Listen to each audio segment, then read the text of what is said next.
Do you already have an idea about the dispute in the South China Sea?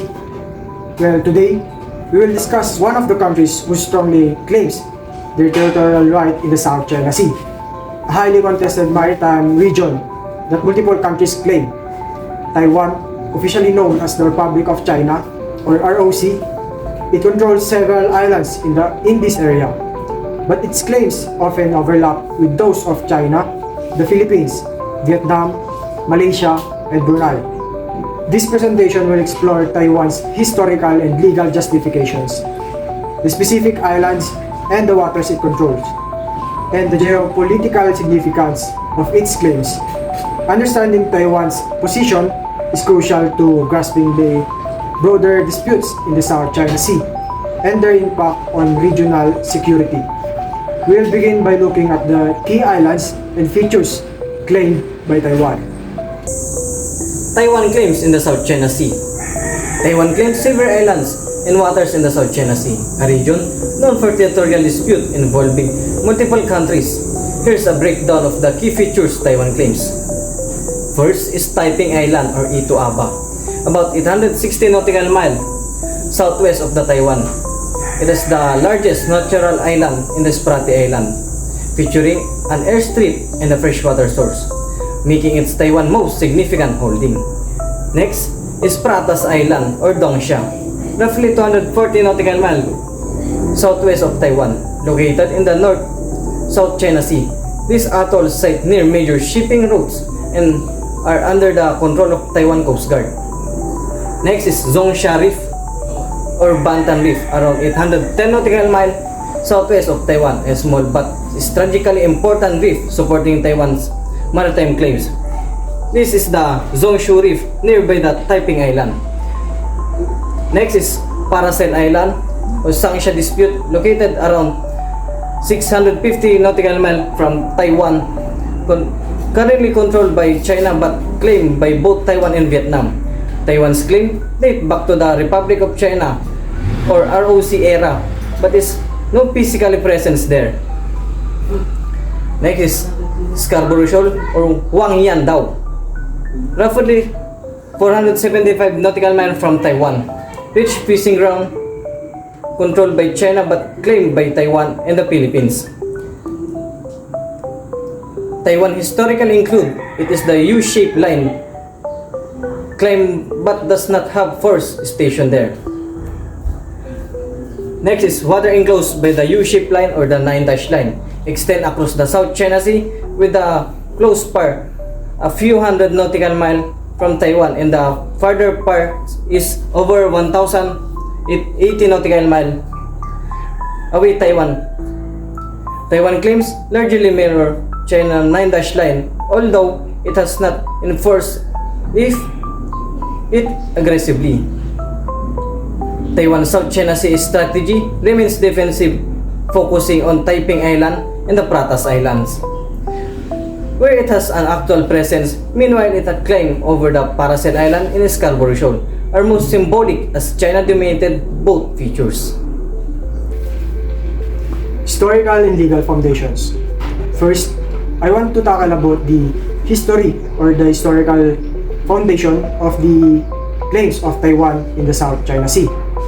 According to our research, ancient Chinese maps from the Ming Dynasty and Qing Dynasty are often cited to support claims over the Spratly and Paracel Islands. However, the interpretation of these historical documents is complex and subject to debate.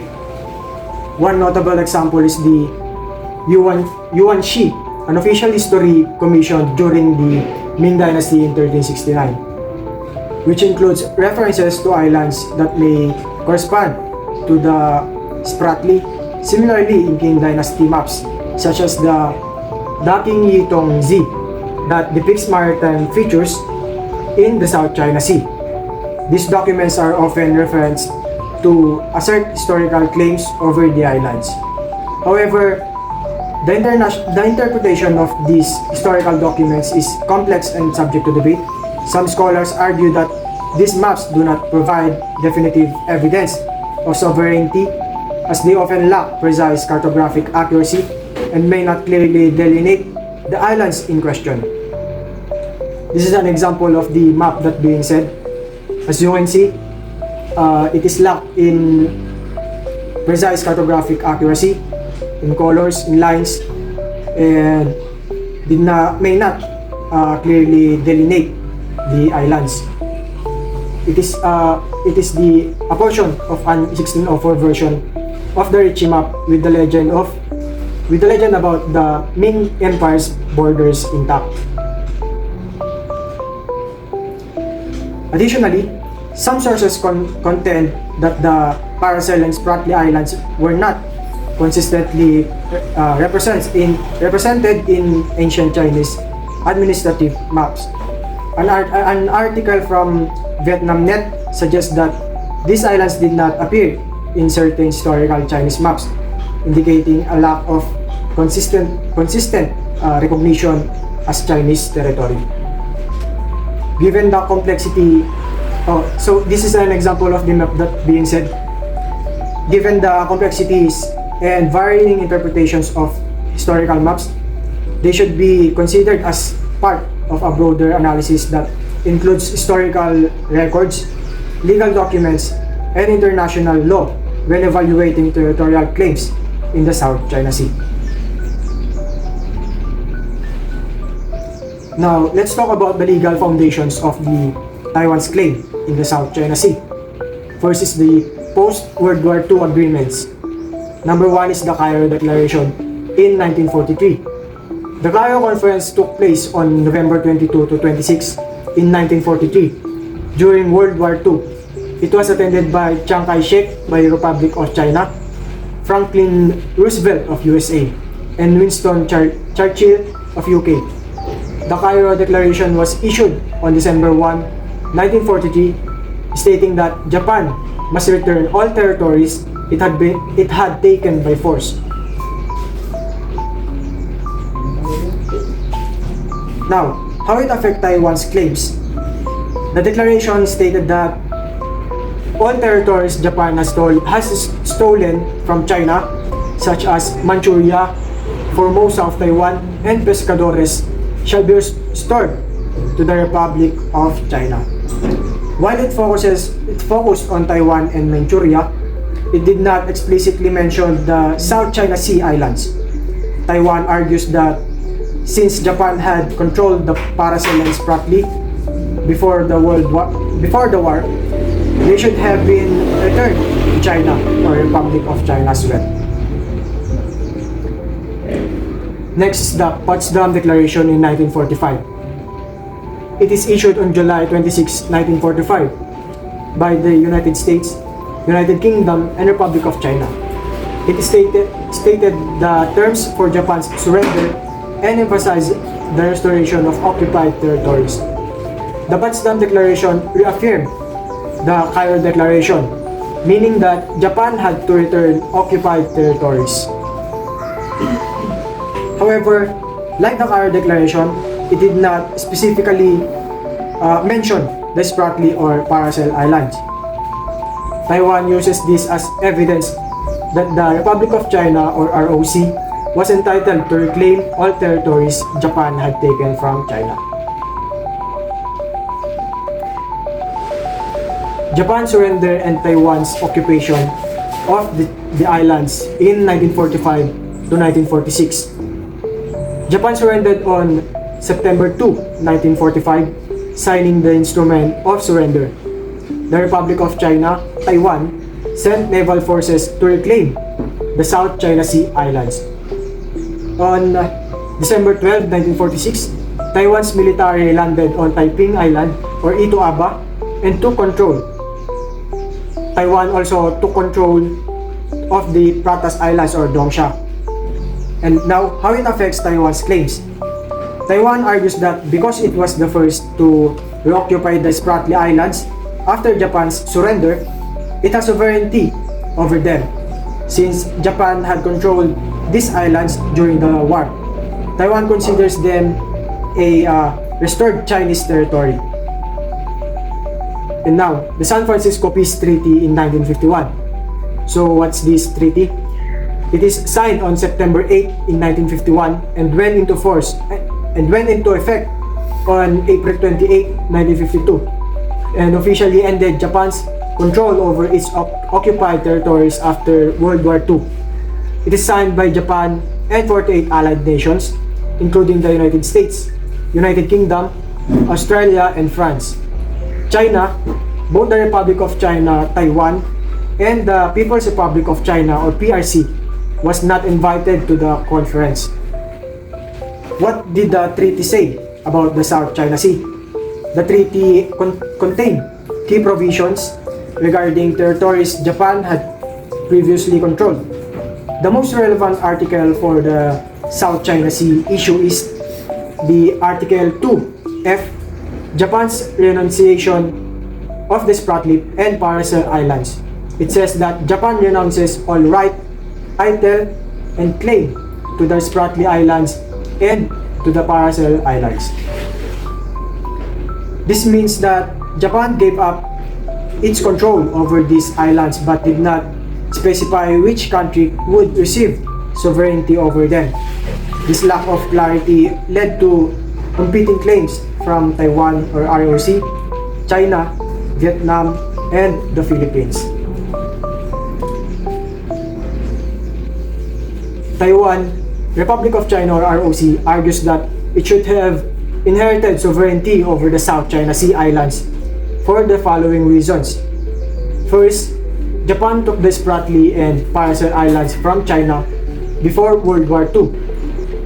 Taiwan or ROC argues that since these islands were originally part of China, they should have been returned after Japan's surrender, just like Taiwan and the Pescadores Islands. However, the treaty does not explicitly state that the islands belong to Taiwan. Second is, Taiwan reoccupied the Spratly Islands in 1946. In December 1946, after Japan's surrender, the Republic of China or Taiwan sent naval forces to Taiping Island, the largest island in the Spratly Islands, and took control. Taiwan argues that because it was the first to reclaim the island after Japan's defeat, it has the strongest historical claim. And next is that Taiwan was not allowed to participate in the treaty. Neither the Republic of China, Taiwan, nor the People's Republic of China were invited to the treaty negotiations. This means that Taiwan could not formally claim the Spratly and Paracel Islands in the treaty. Taiwan argues that if it had been part of the negotiations, it would have been officially granted sovereignty over the islands. And last, the treaty did not assign the islands to any country, since the treaty only stated that Japan renounced its claim but did not transfer sovereignty to another country. It left a legal vacuum. This led to multiple countries including Taiwan, China, Vietnam, and the Philippines claiming the islands. The San Francisco Peace Treaty remains a key legal reference in the South China Sea dispute. However, because it did not specify a clear owner for the Spratly and Paracel Islands, the disputes over sovereignty continue today. Next is the Treaty of Taipei in 1952. It is a bilateral treaty between Japan and the Republic of China, signed on April 28 in 1952. This treaty confirmed that Japan gave up Taiwan and the Pescadores Islands. But how did it affect Taiwan's claims? Taiwan argues that since the treaty confirms Japan's renunciation of territories taken from China, it implicitly includes the Spratly and Paracel Islands. However, that treaty did not explicitly mention these islands, leading to further disputes. Why do the post-World War II agreements matter in Taiwan's claims? Taiwan or ROC bases its claims on the Cairo Declaration in 1943 and Potsdam Declaration in 1945, which ordered Japan to return occupied Chinese territories. Taiwan was the first to reclaim and occupy the Spratly and Patas Islands after Japan's surrender in 1945. The San Francisco Peace Treaty in 1951 left the island's sovereignty undefined, leading to multiple competing claims. the Treaty of Taipei in 1952 confirmed Japan's renunciation of its former territories to China or Taiwan, but without specifying the South China Sea islands. Next, the Taiwan's U-shaped line or the famous 9-dash line. The U-shaped line, also known as the 9-dash line, is a controversial maritime boundary that Taiwan or Republic of China and China, People's Republic of China, both uses to reclaim sovereignty over large portions of the South China Sea. This claim is based on historical maps, government declarations, and military occupation of islands. However, the 9-dash line has been rejected by international rulings and challenged by neighboring countries. So, what is the U-shaped line of the Taiwan? Based on our research, the U-shaped line was first introduced by the Republic of China in 1947, before the Chinese Civil War. It originally had 11 dashes, but in 1952, 2 dashes were removed in the Gulf of Tonkin, reducing it to 9-dash line. Taiwan and China both uses the line to claim sovereignty over most of the South China Sea. The map was based on historical Chinese records from the Ming Dynasty and Qing Dynasty, which mentioned Chinese sailors and fishermen visiting these islands. Taiwan argues that because the ROC government was internationally recognized at that time, its claim is legally valid. Now, how large is the claim? The 9-dash line covers about 80% to 90% of the South China Sea, an area of approximately 3.5 million square kilometers. It includes the Spratly Islands, Paracel Islands, Pratas Islands, and Scarborough Shoal. The claim overlaps with the exclusive economic zone of the Philippines, Brunei, Malaysia, Vietnam, China, Taiwan, and also Indonesia. Geopolitical significance of Taiwan claims. Strategic military position. Taiping Island provides a key location for military and maritime operation. Taiping Island, claimed by Taiwan, holds a strategic military position, providing a key location for military and maritime operation. Strategic placement grant Taiwan potential control in regional water and airspace, making it valuable asset in the context of regional power dynamics.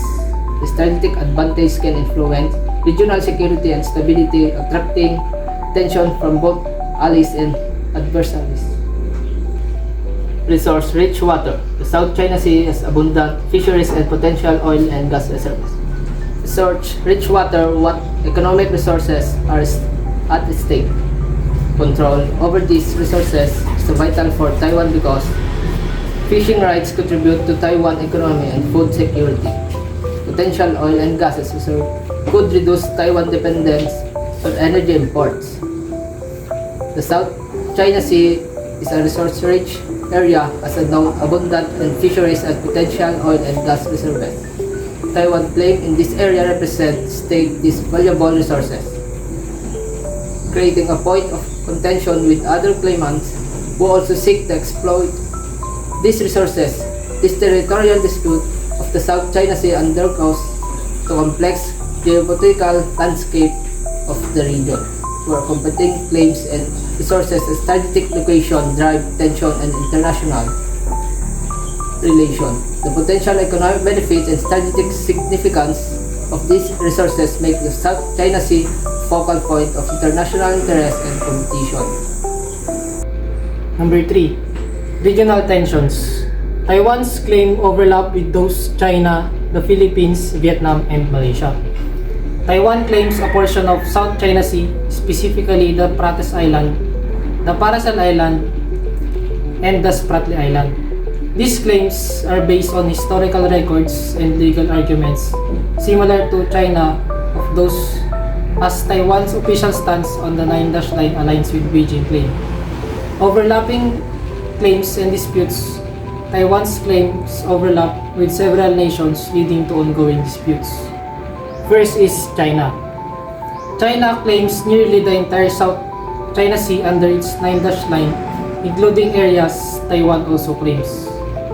However, since both governments, Beijing and Taipei, originate from the same Chinese sovereignty, they technically assert the same historical rights. Second is the Philippines.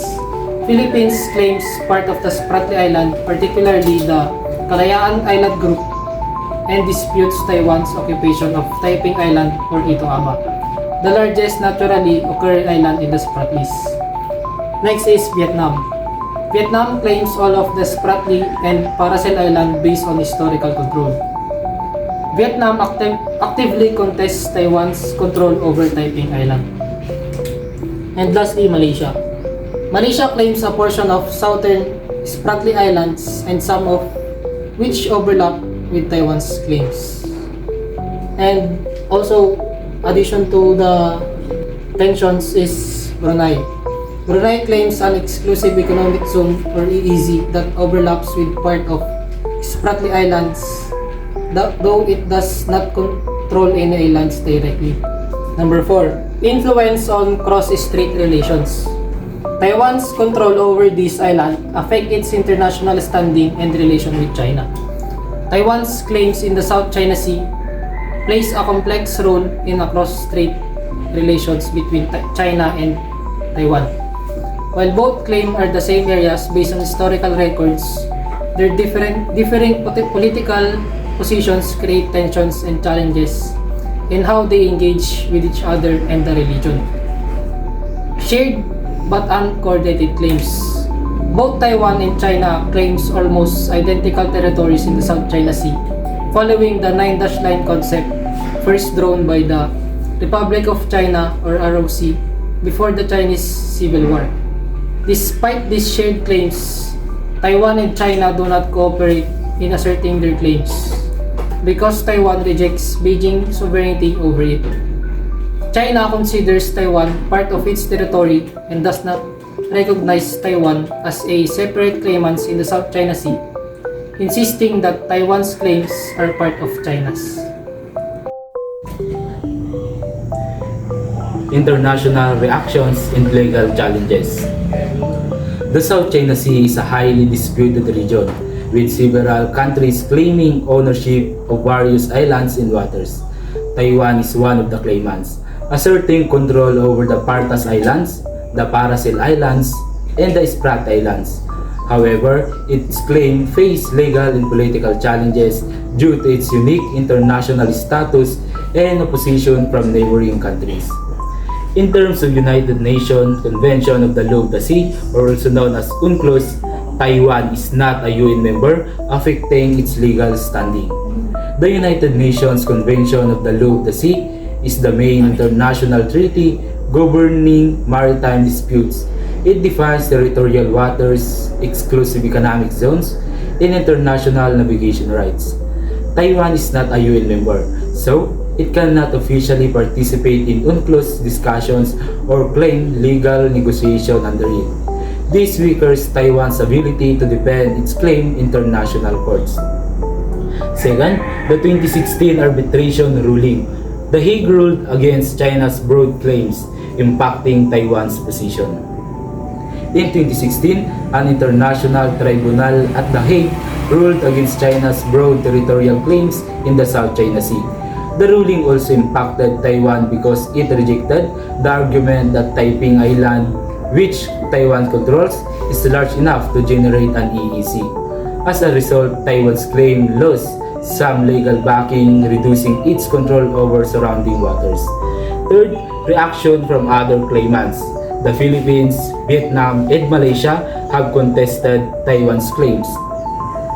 Other countries directly challenge Taiwan's claims.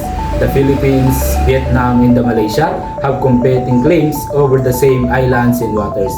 They do not recognize Taiwan's sovereignty and regularly dispute its presence in the region. And lastly, the US and allies' position. The US supports freedom of navigation but does not recognize Taiwan's sovereignty claims. The United States and its allies do not officially recognize Taiwan as a sovereign state. However, the US supports freedom of navigation in the South China Sea, opposing China's aggressive expansion. While the US does not directly back Taiwan's claims, it allows Taiwan to cooperate on security issues in the region. To sum it up, Taiwan's claim the South China Sea is rooted in historical records, legal arguments, and strategic interests. The government, officially the Republic of China, asserts sovereignty over the Spratly Islands, Paracel Islands, Muscles-Field Bank, and Partas Islands, primarily based on historical documents in the 1947 U-ship line. Taiwan currently occupies Taiping Islands, or also known as Itu Aba, the largest naturally formed feature in the Spratly, reinforcing its presence through infrastructure and governance. However, Taiwan's position is complex. It faces diplomatic isolation, and its claim largely mirror those of the People's Republic of China. Yet, it operates independently from Beijing. Taiwan's stance aligns more with international law, particularly the United Nations Convention on the Law of the Sea, or UNCLOS, emphasizing resource rights and maritime entitlements. Despite this, Taiwan is excluded from international negotiations due to its political status. The South China Sea dispute remains a geopolitical flashpoint involving multiple claimants, including China, the Philippines, Vietnam, Malaysia, and Brunei. Taiwan's role is often overlooked in diplomatic discussion, yet its control of key territory gives it a strategic stake in regional security and maritime stability. Moving forward, Taiwan advocates for peaceful dialogue, freedom of navigation, and cooperation in resource management to maintain stability in the region. In addition, Taiwan's claim in the South China Sea reflects both historical assertions and modern strategic interests. While its position is overshadowed by large power, Taiwan remains a key stakeholder in regional stability. The future of its claim will depend on diplomatic efforts, legal frameworks, and evolving geopolitical dynamics.